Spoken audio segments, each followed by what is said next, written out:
Against the God के एक और नए नोवेल एक्सप्लेनेशन में आप सभी का स्वागत है। पिछले एपिसोड के लास्ट सीन में देखा था कि हुओ रूली ने कांपती हुई आवाज में पूछा, क्या तुम सच में हमें इसकी आधी बॉडी देने वाले हो? यूनचे ने तुरंत जवाब दिया, बिल्कुल, ये वादा हमने पहले ही किया था। हुओ रूली ने एक गहरी सांस ली और यूनचे के कंधे पर हाथ रखा। यू बेटे, तुम्हें अंदाजा नहीं है कि ये ड्रैगन हमारे फ्लेम गॉड रल्म के लिए क्या मायने रखता है। मैंने पहले ही तुम्हारी जान बचाकर तुम्हारे ऊपर एक उधार चढ़ाया था और अब तुम ये चीज हमारे दरवाजे पर ले आए। मैं पूरी जिंदगी भी तुम्हारा ये एहसान नहीं चुका पाऊंगा। यूनचे ने स्माइल करते हुए कहा, सच कहूं तो अगर बात सिर्फ मेरी होती तो मैं आपको ये कभी नहीं देता, लेकिन ये मामला मेरी मास्टर और आपके सेक्स के बीच का है। भले ही आपने उन्हें निराश किया, लेकिन स्नो सॉन्ग रियल्म अपने वादे से कभी पीछे नहीं हटता।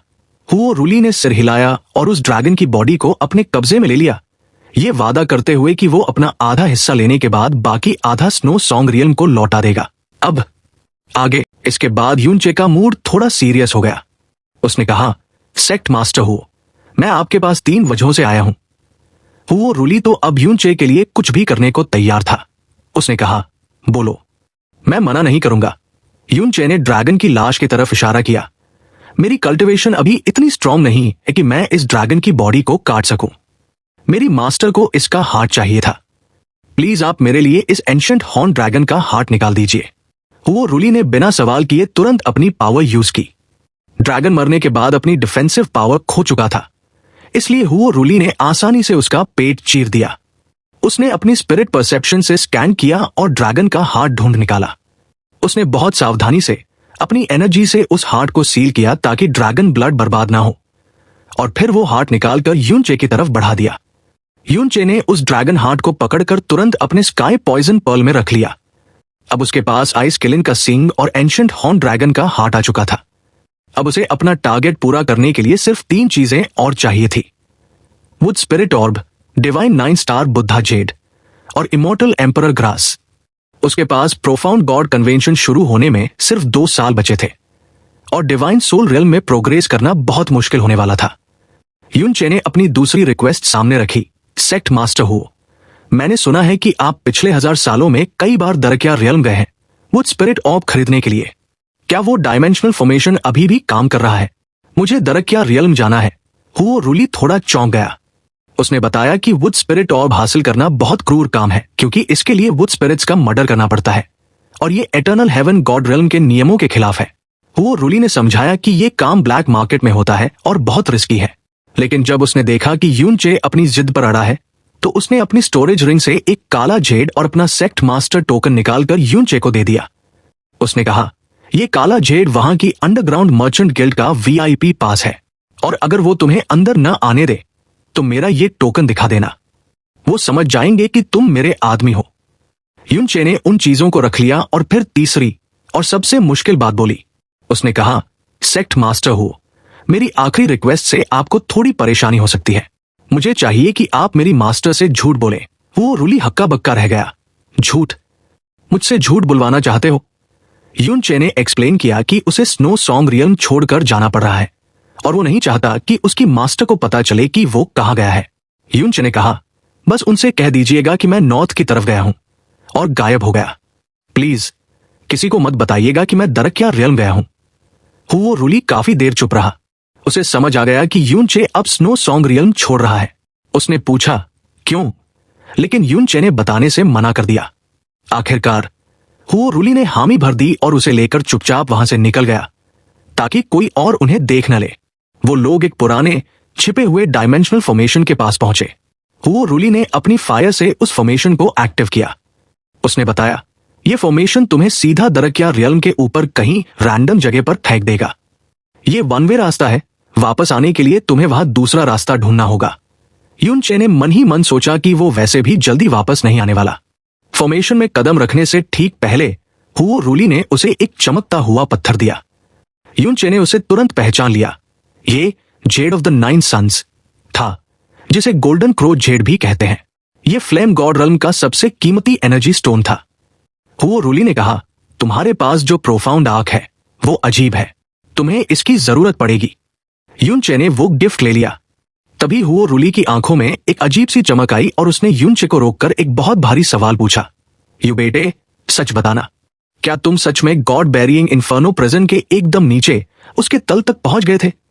हुओ रूली की नजरें तीखी थी, जैसे वो किसी बहुत बड़े राज का पता लगाने की कोशिश कर रहा हो।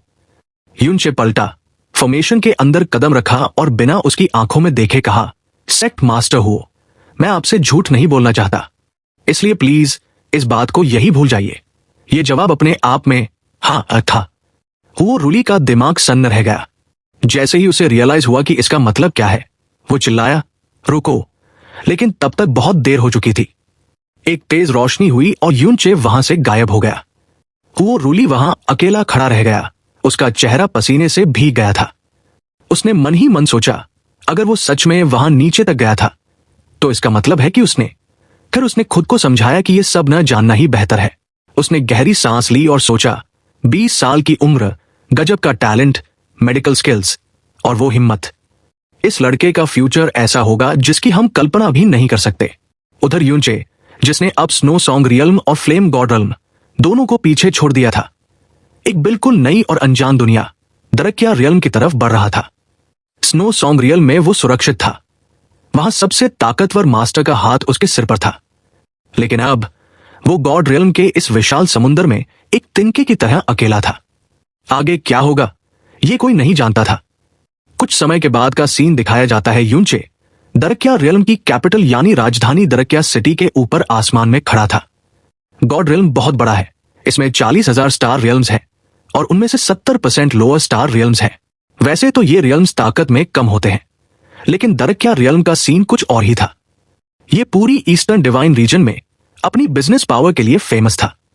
आसान शब्दों में कहें तो अगर आपके पास पैसा है तो यहां कुछ भी मिल सकता है। दरकिया सिटी 500 किलोमीटर चौड़ी थी और यहां सेक्स का राज नहीं बल्कि मर्चेंट गिल्ड्स का सिक्का चलता था। यूनचे काफी देर तक ऊपर से उस शहर को देखता रहा। स्नो सॉन्ग रियल में हमेशा सन्नाटा और बर्फ रहती थी। लोग कम दिखते थे, लेकिन नीचे दरकिया सिटी में तो मेला लगा हुआ था। इतनी भीड़ और हलचल देखकर उसे एक पल के लिए लगा कि वो वापस अपने ब्लू पोल स्टार के किसी शहर में आ गया है। उसके मुंह से धीरे से निकला, दरकिया रियल्म। तभी उसके दिमाग में स्नो सॉन्ग रियल्म की यादें घूमने लगी और एक अजीब सी उदासी छा गई। उसने अपने आइस फिनिक्स वाले कपड़े हटाए और एकदम साधारण सफेद कपड़े पहन लिए। अब वो धीरे धीरे नीचे उतरा। एक कड़वा सच उसके सामने था। ब्लू पोल स्टार पर वो राजा था। स्नो सॉन्ग रियल्म में वो रियल्म किंग का सबसे खास डिसाइपल था, जिसके पीछे पूरी दुनिया खड़ी थी। लेकिन यहां वो एकदम अकेला था। इस भीड़ में कोई उसे जानता नहीं था, कोई उसका अपना नहीं था। अगर उसकी जगह कोई और होता तो शायद इस अकेलेपन और डर से ही उसका दम घुट जाता। काफी देर तक डिप्रेशन फील करने के बाद यूनचे ने खुद को संभाला। उसकी आंखों में वापस चमक आ गई। अब जो है सो है। उसे अकेले ही सब फेस करना था। उसका अगला टारगेट था वुड स्पिरिट ऑर्ब ढूंढना, और वो भी एकदम टॉप क्वालिटी वाला। लेकिन इसके लिए चाहिए था पैसा। गॉड रियल्म में पर्पल प्रोफाउंड स्टोन्स, क्रिस्टल्स और जेड्स चलते थे। यूनचे ने अपना हिसाब लगाया। आइस वाइंड एम्पायर से जो ट्रेजरी उसने लूटा था वो करीब 500 मिलियन पर्पल प्रोफाउंड स्टोन्स के बराबर था। यूनचे ने मन ही मन सोचा, मैंने एक पूरे देश का ट्रेजरी लूटा है, इतना पैसा तो बहुत होना चाहिए। लेकिन उसे जाना कहां है? उसने हुओ रूली का दिया हुआ वो काला पत्थर यानी ब्लैक जेड निकाला। पहले वो पत्थर एकदम डेड लग रहा था, लेकिन दरकिया सिटी में आते ही उसके ऊपर एक काले पंख का निशान चमकने लगा। उस ब्लैक जेड से एक एनर्जी निकल रही थी जो उसे एक स्पेसिफिक डायरेक्शन में जाने का इशारा कर रही थी। यूनचे उस इशारे के पीछे चल पड़ा। रास्ते में उसने देखा कि यह प्रोफाउंड एनर्जी की डेंसिटी स्नो सॉन्ग रियल्म जितनी तो नहीं है, लेकिन ब्लू पोल स्टार से बहुत ज्यादा है। यहां लोग उड़ने के लिए प्रोफाउंड आर्क्स का इस्तेमाल नहीं कर रहे थे, मतलब यहां उड़ने पर शायद कोई रोक टोक थी। उसने नोटिस किया कि सड़क पर चलने वाले गार्ड्स भी डिवाइन ओरिजिन और डिवाइन सोल रियल्म पर थे। मतलब जिस लेवल पर पहुंचने के लिए लोअर वर्ल्ड्स में लोग पूरी जिंदगी लगा देते हैं, वहां यहां के गेटकीपर्स खड़े थे। यूनचे खुद डिवाइन सोल रियल्म में था, जो कि उसकी उम्र के हिसाब से बहुत बड़ी बात थी, इसलिए लोग उसे पलट पलट कर देख रहे थे। ब्लैक जेड का पीछा करते हुए वो शहर के बीचों बीच पहुंचा। यहां हर तरफ दुकानें और मर्चेंट गिल्ड्स थे। पूरा शहर ही एक बड़ा बाजार लग रहा था। कई घंटों तक भटकने के बाद आखिर वो एक जगह रुका। उसके हाथ में जो ब्लैक जेड था, उसका रिएक्शन यहां आकर बंद हो गया। उसके सामने एक गगनचुंबी इमारत खड़ी थी। यह बिल्डिंग इतनी ऊंची और पुरानी थी कि बादलों को छू रही थी। इसके ऊपर बड़े बड़े अक्षरों में लिखा था ब्लैक फेदर मर्चेंट गिल्ड। जो निशान यूनचे के ब्लैक जेड पर था, वही निशान इस बिल्डिंग पर भी बना हुआ था। यूनचे हैरान रह गया। यह कोई छोटा मोटा अड्डा नहीं था, यह तो दरकिया सिटी का सबसे बड़ा मर्चेंट गिल्ड लग रहा था। यूनचे के दिमाग में सवाल आया, इतना बड़ा और रिप्यूटेड मर्चेंट गिल्ड वो वुड स्पिरिट ऑर्ब्स बेचने जैसा इलीगल काम क्यों करेगा? एटर्नल हेवन गॉड रेल्म ने वुड स्पिरिट्स को मारने पर बैन लगा रखा था। अगर पकड़े गए तो इस गिल्ड की इज्जत मिट्टी में मिल जाएगी। फिर भी ये लोग इतना बड़ा रिस्क ले रहे हैं। इसका मतलब साफ है, इस बिजनेस में प्रॉफिट इतना ज्यादा है कि वो हर रिस्क उठाने को तैयार है। यूनचे का कॉन्फिडेंस थोड़ा डगमगा गया। उसे लगा था कि 500 मिलियन स्टोन्स बहुत है, लेकिन अगर इतना बड़ा गिल्ड इन्वॉल्व है तो शायद प्राइसेस आसमान छू रहे होंगे। खैर, वो सीधा अंदर घुस गया। मेन हॉल में एक लड़की खड़ी थी जो एम्परर प्रोफाउंड रेल्म पर थी। एक ऐसा लेवल जो ब्लू पोल स्टार पर लेजेंडरी माना जाता, पर यहां वो सिर्फ रिसेप्शनिस्ट थी। उसने स्माइल के साथ यूनचे का स्वागत किया। यूनचे ने बिना कुछ बोले वो ब्लैक जेड उस लड़की को दिखा दिया। जेड देखते ही लड़की का एटीट्यूड बदल गया। वो और ज्यादा रिस्पेक्ट देने लगी और बोली, तो आप वीआईपी गेस्ट हैं, प्लीज मेरे पीछे आइए। यूनचे चुपचाप उसके पीछे चल दिया। उसे यकीन हो गया कि हुओ रुली ने सही जगह भेजा है। वो लड़की उसे कई मंजिलों से ऊपर ले गई, जहां एकदम सन्नाटा था। एक बंद दरवाजे के पास जाकर वो रुकी। यूनचे ने महसूस किया कि ये कमरा कई सारे प्रोफाउंड फॉर्मेशन से प्रोटेक्टेड है। अंदर की बात बाहर नहीं आ सकती थी। लड़की ने दरवाजा खोला और कहा, मिस्टर जी आपका इंतजार कर रहे हैं। यूनचे अंदर गया। कमरे में एक बूढ़ा आदमी मेज के पीछे बैठा था। यूनचे को देखते ही वो खड़ा हुआ और स्माइल करते हुए पूछा, आप नए लगते हैं, बताइए ब्लैक फेदर मर्चेंट गिल्ड आपकी क्या सेवा कर सकता है? यूनचे ने इधर उधर की बातें नहीं की, सीधा बोला, मुझे वुड स्पिरिट ऑर्ब चाहिए, एकदम प्योर वाला। ये सुनते ही मिस्टर जी की स्माइल गायब हो गई। उनका चेहरा गुस्से से लाल हो गया। वो लगभग चिल्लाए, आप क्या कह रहे हैं? वुड स्पिरिट्स का शिकार करना पाप है। ये हेवनली लॉ के खिलाफ है। हमारा गिल्ड लाखों सालों से बिजनेस कर रहा है। हम ऐसे घिनौने काम नहीं करते। अगर आप वुड स्पिरिट ऑर्ब ढूंढ रहे हैं तो गलत जगह आ गए हैं, बाहर निकलिए। यूनचे ने मन ही मन सोचा, ये बुढ़ा तो फुल एक्टिंग कर रहा है या फिर सच में गुस्सा है। उसका गुस्सा एकदम रियल लग रहा था। यूनचे ने बहस नहीं की, बस चुपचाप आगे बढ़ा और हुओ रुली का दिया हुआ सेक्ट मास्टर टोकन मेज पर रख दिया। टोकन देखते ही उस बूढ़े के तेवर 180 डिग्री बदल गए। उसकी गुस्से वाली लुक वापस एक बिजनेस स्माइल में बदल गई। ओह, तो आप सेक्ट मास्टर हुओ के भेजे हुए आदमी हैं, मिस्टर जी ने बड़े प्यार से कहा। माफ करना मेरे पहले के बर्ताव के लिए। सेक्ट मास्टर हुओ हमारे बहुत खास कस्टमर हैं, प्लीज बैठिए। यूनचे ने बैठने से मना कर दिया और कहा, सीधी बात करते हैं, मुझे वुड स्पिरिट ऑर्ब चाहिए। मिस्टर जी ने उसकी आंखों में देखा और नाम पूछा। यूनचे ने झूठ बोला, लिंग यून। मिस्टर जी हंस पड़े, बेटा मैं पूरी जिंदगी यही काम कर रहा हूं। मैं चेहरा देखकर बता सकता हूं कि कौन सच बोल रहा है और कौन झूठ। तुम वुड स्पिरिट ऑर्ब लेने आए हो, ये सच है, लेकिन लिंग यून तुम्हारा असली नाम नहीं है। यूनचे चुप रहा। मिस्टर जी ने कहा, खैर नाम में क्या रखा है, बिजनेस में भरोसा होना चाहिए। जैसे हुओ रुली यहां आते हैं, ये बात मेरे सिवा किसी को नहीं पता, तो तुम भी बेफिक्र रहो। फिर मिस्टर जी की आंखों में एक अजीब सी चमक आई। उन्होंने कहा, वुड स्पिरिट ऑर्ब के मामले में तुम्हारी किस्मत बहुत अच्छी भी है और बहुत खराब भी। यूनचे ने पूछा, मतलब? मिस्टर जी ने राज खोला। अच्छी बात यह है कि हमारे पास अभी एक वुड स्पिरिट ऑर्ब आया है जो कल रात बिकने वाला है, लेकिन बुरी खबर यह है कि वो ऑर्ब बहुत स्पेशल है। इतना स्पेशल कि शायद तुम्हारी पूरी जायदाद बिक जाए, फिर भी तुम उसे खरीद न पाओ। यूनचे ने जब पूछा कि आखिर उस वुड स्पिरिट ऑर्ब में ऐसी क्या खास बात है, तो मिस्टर जी ने मुस्कुराते हुए कहा कि वो इस बारे में ज्यादा कुछ बता नहीं सकते। उन्होंने बस इतना कहा कि ये ऑर्ब आज तक का सबसे स्पेशल आइटम है जो उनके मर्चेंट गिल्ड को मिला है। इसकी कीमत इतनी ज्यादा है कि एक आम आदमी सोच भी नहीं सकता। बूढ़े आदमी ने यूनचे को चैलेंज करते हुए कहा कि अगर उसकी जेब में सच में दम है तो वो अपना कॉन्टैक्ट छोड़ दे, उसे कल रात की लोकेशन बता दी जाएगी। यूनचे ने भी बिना डरे हामी भर दी और वहां से निकल गया। इसके बाद यूनचे ने अगले 2 दिन दरकिया सिटी को एक्सप्लोर करने में बिताए। उसने ब्लैक फेदर मर्चेंट गिल्ड के बारे में और जानकारी जुटाई और जो सच सामने आया वो उसे हैरान करने के लिए काफी था।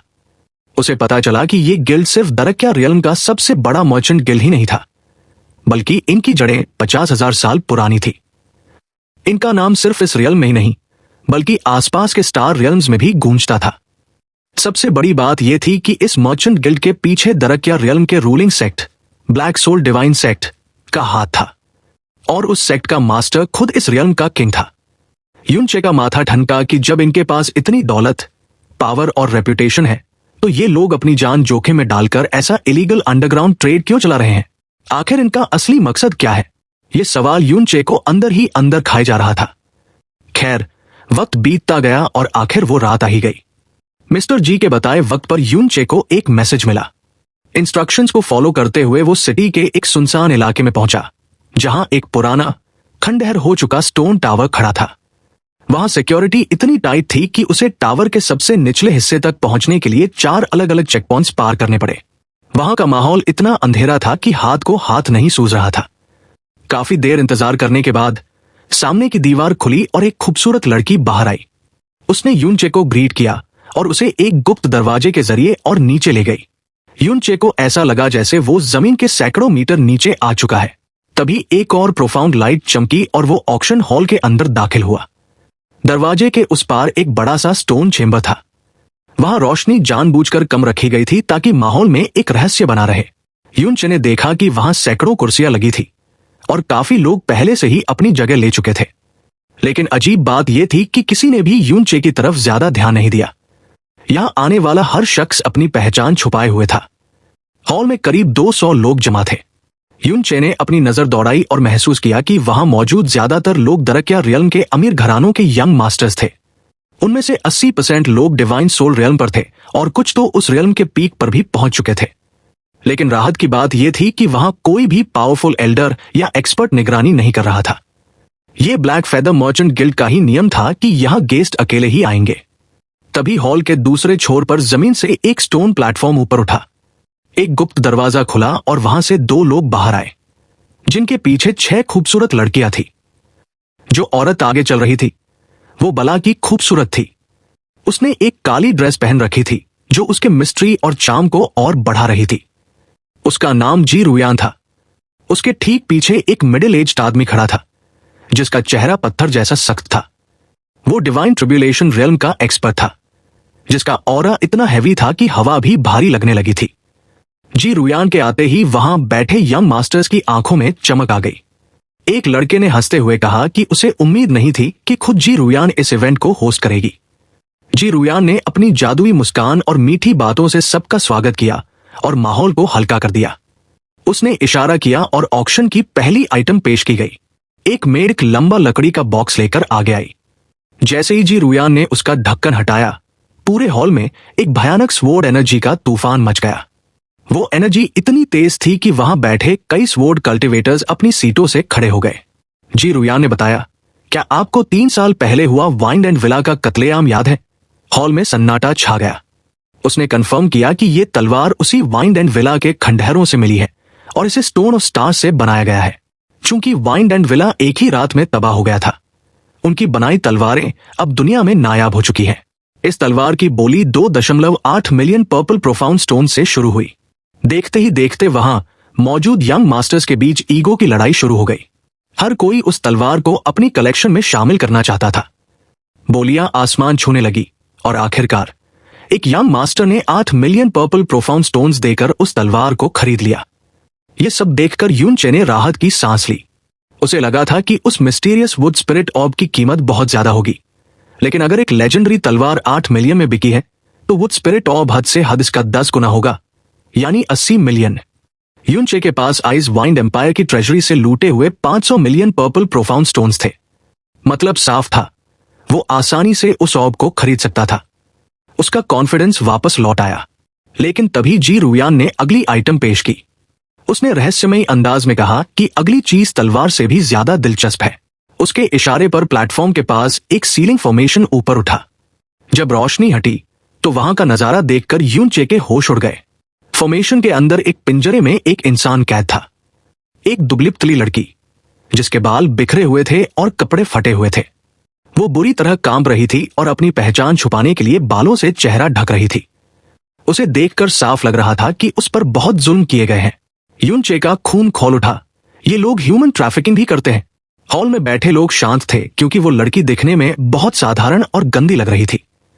किसी को उसमें इंटरेस्ट नहीं था। लेकिन तभी जी रुयान ने वो बम फोड़ा जिसने सबके कान खड़े कर दिए। उसने बताया, ये लड़की उसी वाइंड एंड विला के मास्टर की बेटी है और इसके पास न सिर्फ तलवार बनाने की कला है बल्कि इसके पास एक वाइंड यिन बॉडी भी है। वाइंड यिन बॉडी का नाम सुनते ही वहां बैठे मर्दों की आंखों में हवस की आग जल उठी। जी रुयान ने समझाया कि जो भी वाइंड आर्ट्स प्रैक्टिस करता है वो इस लड़की के साथ डुअल कल्टिवेशन करके अपनी स्पीड और पावर को कई गुना बढ़ा सकता है। जैसे ही ये बात सामने आई, 30 से ज्यादा लोग अपनी सीटों से उछल पड़े। वो सब उसे पाने के लिए बेताब थे।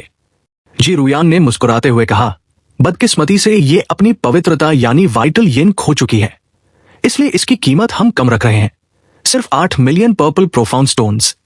उसकी बात खत्म भी नहीं हुई थी कि एक चिल्लाहट गूंजी, 10 मिलियन। यूनचे को अपनी आंखों पर यकीन नहीं हो रहा था। जिस गिल्ड को वो महान समझ रहा था वो इतना गिर सकता है। एक बेबस लड़की को जानवरों की तरह बेचा जा रहा था। यूनचे के पास पैसे तो थे, लेकिन क्या वो यहां तमाशा देखेगा या कुछ करेगा? बोली शुरू होते ही कीमतें आसमान छूने लगी। 12 मिलियन, 15 मिलियन। लोग पागलों की तरह चिल्ला रहे थे।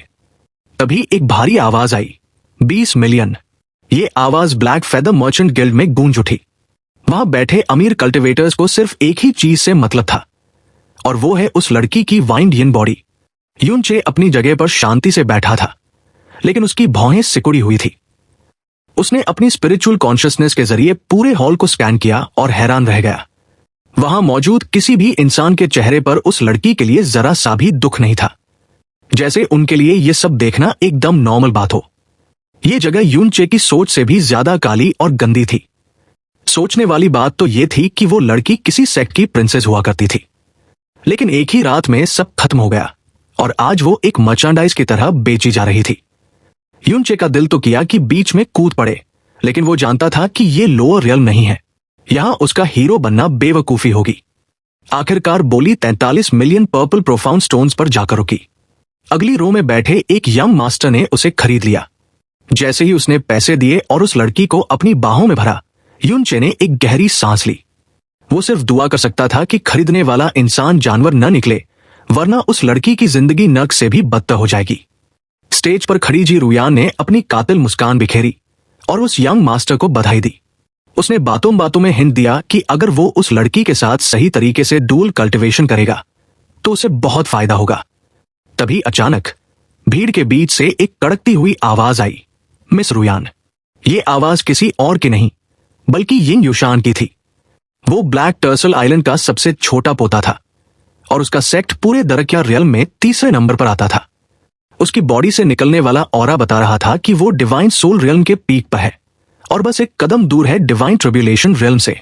हॉल में सन्नाटा छा गया क्योंकि इस बंदे का बैकग्राउंड बहुत भारी था। यिंग युशान बड़े एटीट्यूड में बोला, मिस जी, मुझे तुम्हारी ऑक्शन से कोई शिकायत नहीं है, पर मैं यहां हजारों किलोमीटर दूर से अपना टाइम पास करने नहीं आया हूं। उसने सीना तान कर कहा, 2 साल बाद प्रोफाउंड गॉड कन्वेंशन होने वाला है और मैं वहां क्वालिफाई करने के बहुत करीब हूं। मेरे पास फालतू चीजों के लिए टाइम नहीं है। अगर ब्लैक फेदर मर्चेंट गिल्ड के पास सच में कोई प्लेजेंट सरप्राइज तो अभी दिखाओ, वरना मैं अभी के अभी यहां से निकल रहा हूं। उसकी बातों ने वहां बैठे बाकी कल्टिवेटर्स को जलाकर राख कर दिया, क्योंकि प्रोफाउंड गॉड कन्वेंशन में क्वालिफाई होना सबके बस की बात नहीं थी। जी रुयान की आंखों में एक चमक आ गई। उसने बड़ी होशियारी से सिचुएशन को संभाला और हंसते हुए बोली, सर यिंग, आप तो नाराज हो रहे हैं। वैसे तो मैं वो सरप्राइज लास्ट में दिखाने वाली थी, पर अगर आप इतनी जल्दी में हैं तो चलिए अभी दिखा देते हैं। उसने 4 बार ताली बजाई और जमीन गरजी। जी रुयान के बगल में एक और पत्थर का प्लेटफॉर्म ऊपर उठा, जिसके ऊपर एक सीलिंग प्रोफाउंड फॉर्मेशन जगमगा रहा था। सबकी नजरें और सांसें उस प्लेटफॉर्म पर अटक गई। जी रुयान ने हल्के से फॉर्मेशन को टच किया और पर्दा हटते ही वहां एक पिंजरे में एक छोटा बच्चा दिखाई दिया।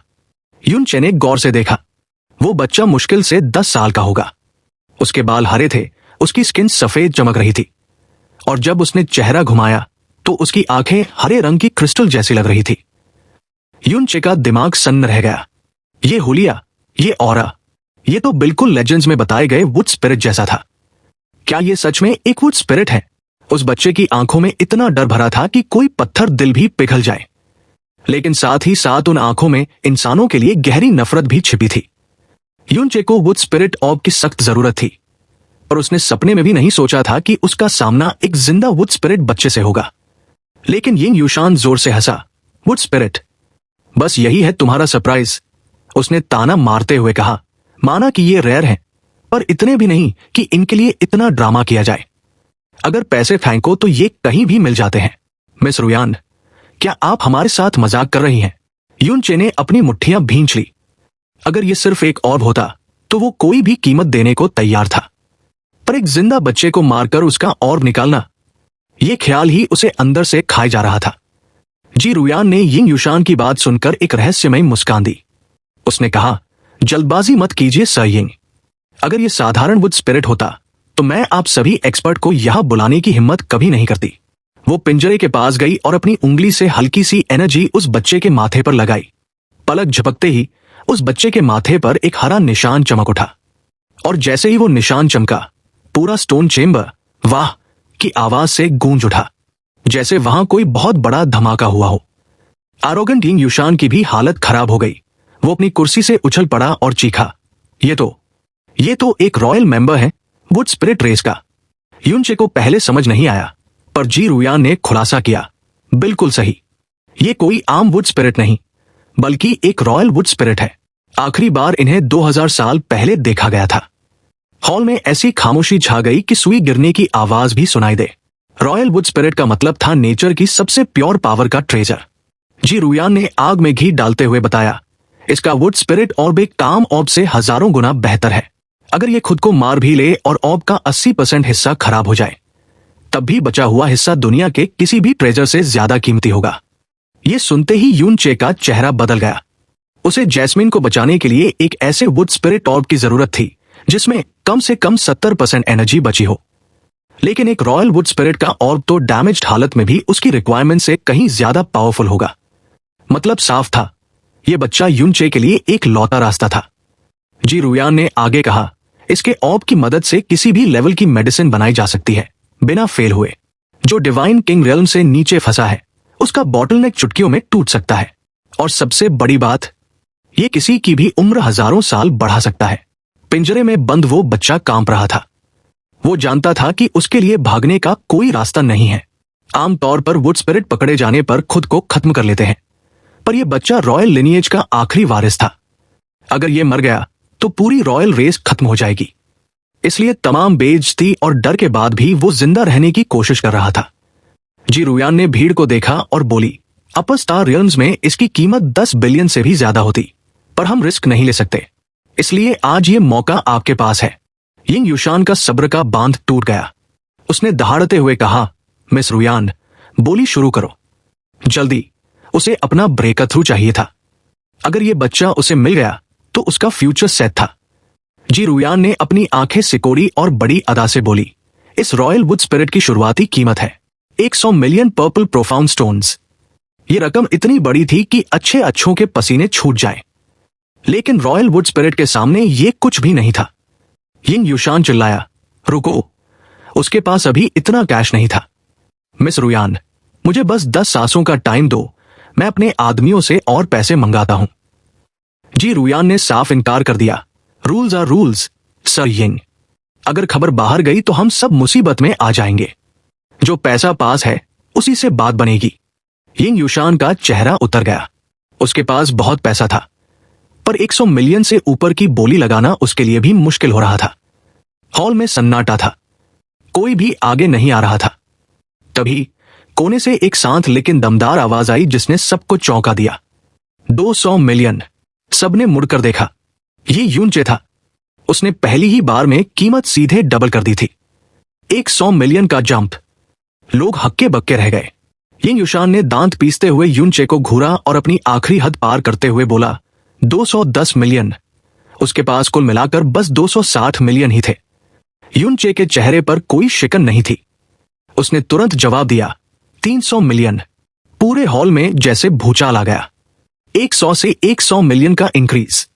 ये बंदा है कौन? क्या इसका दिमाग खराब है या ये नोटों की गड्डी पर सोता है? यिंग यूशान बेबस होकर अपनी सीट पर गिर गया। तभी एक और काले कपड़े वाले आदमी ने हिम्मत जुटाई। 320 मिलियन। यूनचे ने उसे बोलने का मौका भी नहीं दिया और उसी पल एक ठंडी आवाज में कहा, 400 मिलियन। उस काले कपड़े वाले आदमी के मुंह से शब्द ही नहीं निकले। जी रुयान का मुंह भी खुला का खुला रह गया। यूनचे की आवाज में एक ऐसा एब्सोल्यूट डोमिनेंस था जिसने सबको दबा दिया था। यह पैसा उसने आइस वाइंड एम्पायर के ट्रेजरी से उठाया था, तो उसे फेंकने में कोई दर्द नहीं हो रहा था। सन्नाटा इतना गहरा था कि सांसों की आवाज भी भारी लग रही थी। जी रुयान ने पूछा, 400 मिलियन, क्या कोई और है? पर किसी की हिम्मत नहीं हुई। यूनचे ने राहत की सांस ली। आखिरकार उसे वो चीज मिल गई जिसकी उसे सख्त जरूरत थी। जैसे ही डील पक्की हुई, यूनचे ने 400 मिलियन दिए और पिंजरे के पास गया। फॉर्मेशन हटते ही उसने बच्चे का हाथ पकड़ा। बच्चे ने विरोध नहीं किया। शायद उसने अपनी किस्मत मान ली थी।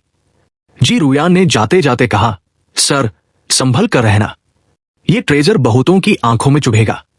भलाई इसी में है कि आप इसका ऑर्ब निकाल कर रफू चक्कर हो जाएं। यूनचे ने बिना पलटे जवाब दिया, मुझे पता है मुझे क्या करना है। लेकिन कहानी में असली ट्विस्ट अब आया। जैसे ही यूनचे उस बच्चे को लेकर मुड़ने वाला था, जी रुयान के ठीक पीछे खड़े उस रहस्यमयी काले कपड़े वाले आदमी के पास एक साउंड ट्रांसमिशन आया। मैसेज सुनते ही उसके चेहरे का रंग उड़ गया। उसकी आंखों में खौफ और गंभीरता दोनों थी। उसने तुरंत यूनचे की तरफ देखा और एक भारी आवाज में उसे रोका, रुको, हम अब इस रॉयल वुड स्पिरिट को नहीं बेच रहे। यूनचे के कदम वहीं रुक गए, लेकिन वो पलटा नहीं। उसने ठंडी आवाज में पूछा, नहीं बेच रहे, इसका क्या मतलब है? उस काले कपड़े वाले आदमी की बात सुनकर पूरे हॉल में सन्नाटा छा गया था। यहां तक कि जी रुयान का खूबसूरत चेहरा भी उतर गया। ब्लैक फेदर मर्चेंट गिल्ड के हजारों सालों के इतिहास में ऐसा कभी नहीं हुआ था कि बिका हुआ माल वापस मांगा जाए। वो आदमी धीरे धीरे यूनचे की तरफ बढ़ा। उसके चेहरे पर जी रुयान जैसी नरमी नहीं थी, बल्कि एक कठोरता थी। उसने कहा, मेरा मतलब वही है जो मैंने कहा। जिस लॉर्ड ने इस रॉयल वुड स्पिरिट को पकड़ा था, उनका मैसेज अभी आया है। वो इसे वापस चाहते हैं, इसलिए ये ट्रांजैक्शन कैंसिल किया जाता है।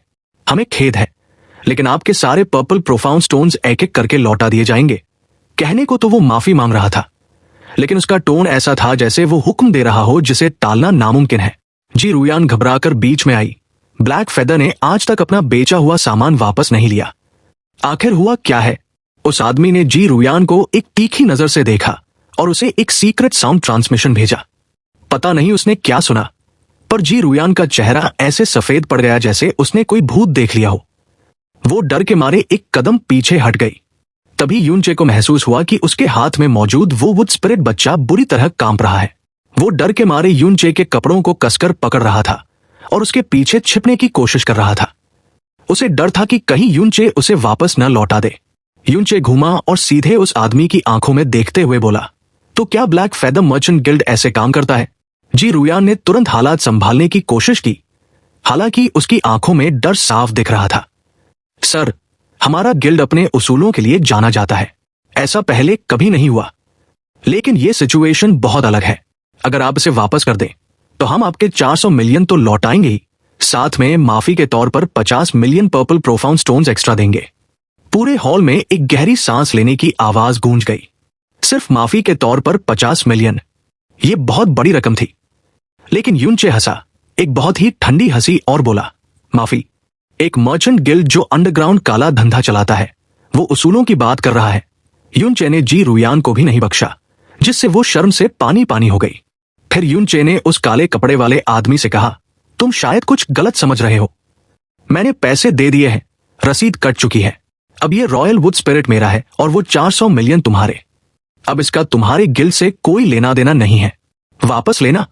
मुझे नहीं लगता तुम्हारी इतनी औकात है। सबकी सांसें अटक गई। ये ब्लैक फेदर का इलाका था और वो आदमी कोई आम गार्ड नहीं था। लोगों को अंदाजा था कि वो कौन है, इसलिए सबकी बोलती बंद थी। लेकिन यूनचे तो जैसे मौत को दावत दे रहा था।